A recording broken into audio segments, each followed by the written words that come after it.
DKI Jakarta menjadi salah satu provinsi dengan kasus positif paling banyak di Indonesia. Angka positif di Jakarta bahkan sudah tembus 100.000 kasus.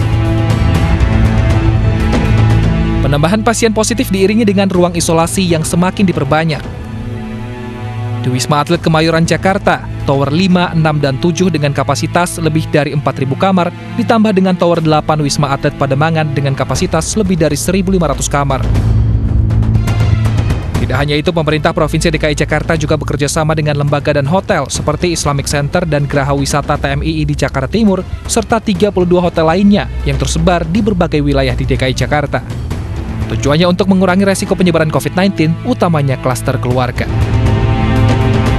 Selain ruang isolasi, Pemprov juga menyertakan pelayanan kesehatan seperti tenaga medis di setiap fasilitas isolasi mandiri, serta alat medis pendukung.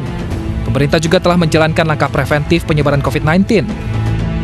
Tracing, testing, dan treatment ditingkatkan, bahkan 6 kali lipat melebihi rate minimum yang ditetapkan Organisasi Kesehatan Dunia (WHO). Pemirsa, sampai saat ini DKI Jakarta masih tercatat sebagai provinsi dengan jumlah pasien positif tertinggi, hampir 100.000 kasus positif. Dan yang meninggal sudah lebih dari 2.000 orang. Saya akan langsung tanyakan kepada Ibu Widi bagaimana evaluasi dari Dinas Kesehatan DKI Jakarta sejauh ini. Ya, tim kami memantau secara metode surveillance epidemiologi kasus-kasus harian ya, baik kasus positif, meninggal, sembuh, kemudian kasus aktif. Saat ini kasus aktif kita di kisaran angka 11-12 ribu yang harus kita kelola dengan baik. Memang DKI dengan menerapkan tadi saya sampaikan berkolaborasi dengan 58 lab, kita memang gencar melakukan testing sebagai bagian kehadiran pemerintah memastikan bagaimana status pandemi di DKI Jakarta. Kemudian yang kedua dengan angka kematian tadi, saat ini di DKI sekitar di angka 2,2%. Angka ini memang masih di bawah angka nasional, tetapi meskipun kita bicara persentasenya di bawah angka nasional, tapi kalau bicara N absolut, kan tadi disampaikan sekitar 2.000, tentu itu bukan jumlah yang kecil. Jadi kami terus-menerus berupaya semakin meningkatkan angka kesembuhan dan menurunkan angka kematian dengan berbagai pendekatan strategi. Ya, memang saat ini jumlah pasien sembuh di DKI Jakarta ini juga cukup tinggi ya, hampir 85.000 pasien sembuh. Seperti apa sih strategi Pemprov DKI Jakarta dalam menangani pasien COVID? Ya, kita bicara bukan saat ini saja, Mbak. Kami sudah mulai bekerja itu sejak Januari, pada saat Desember akhir. Ada di luar di China sudah disampaikan ada Wuhan pneumonia. Kita sebagai yang di Dinas Kesehatan dan apalagi bekerja di ibu kota negara itu langsung sudah waspada sebagai bagian dari sistem early warning system. Ada ancaman yang kemungkinan akan sampai di DKI karena begitu mudahnya transportasi, kemudian sebagai ibu kota negara tentu lalu lalang warga itu sangat tinggi. Jadi kami penguatan di dalam hal testing adalah menyiapkan lab sejak Maret, dan tentunya sebelum Maret kami menyiapkan lab, punya lab kesda kita, kami tentunya berkoordinasi dengan tim pusat melalui Litbangkes. Kami sudah melakukan kegiatan tracing itu sejak Januari, bukan untuk kasus confirm karena belum ada kasus confirm ya. Jadi begitu ada warga yang datang dari negara terjangkit, itu kami berkoordinasi dengan kantor kesehatan pelabuhan melakukan kunjungan kontak erat, melakukan tracing, sehingga waktu itu kami sudah mempunyai angka, waktu itu misalnya masih ODP, PDP, kami sudah mulai punya angka itu sejak Januari. Nah, seterusnya kami menyiapkan teman-teman di rumah sakit dengan beberapa pembekalan. Pertama tentunya adalah tentang pengenalan tentang klinis bagaimana COVID-19.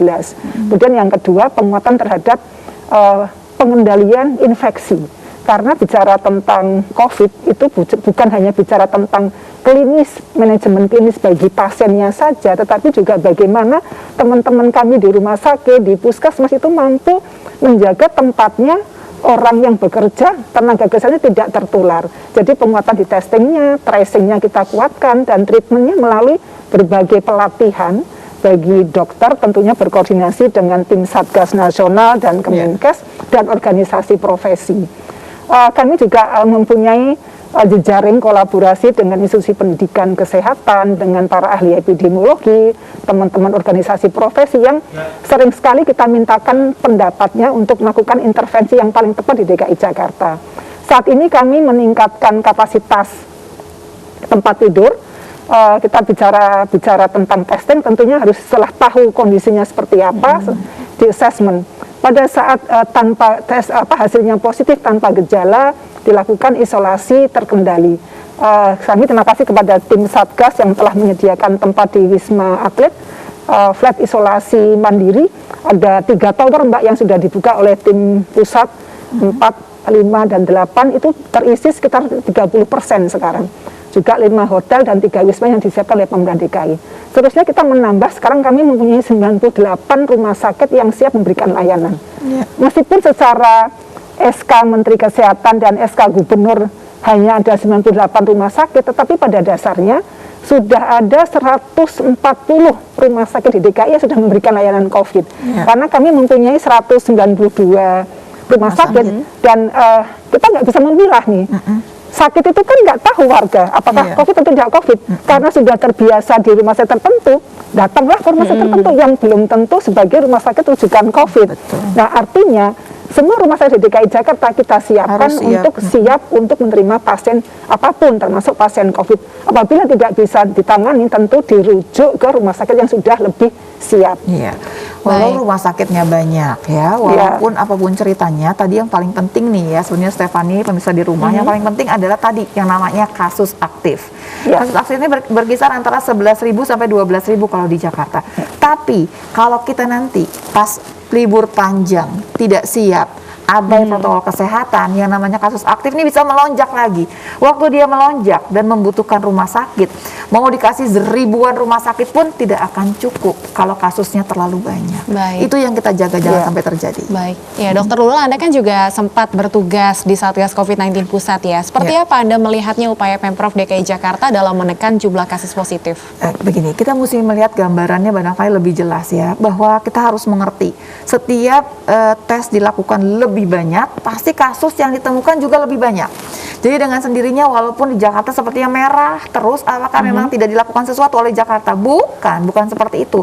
Karena tes yang dilakukan oleh DKI Jakarta salah satunya ya, alasannya adalah karena tes yang dilakukan adalah jauh lebih banyak, lebih tinggi dari apa yang diminta oleh WHO. Jadi dengan sendirinya kita akan menemukan kasus lebih banyak lagi. Kasus yang ditemukan nggak selamanya berat, tidak selamanya harus membutuhkan rumah sakit.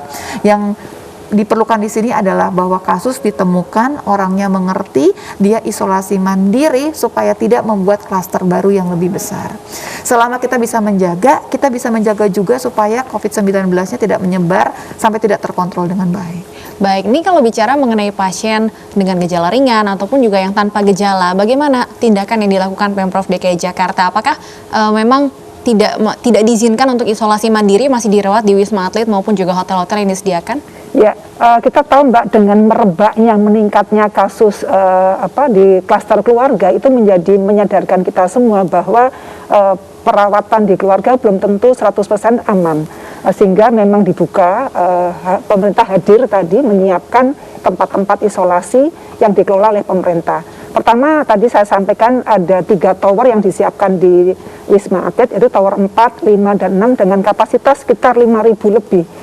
Plus hotel ya, ada 5 hotel yang didedikasikan oleh teman-teman dari Kementerian Pariwisata, kemudian juga ada 3 wisma yang disiapkan oleh Pemprov DKI Jakarta.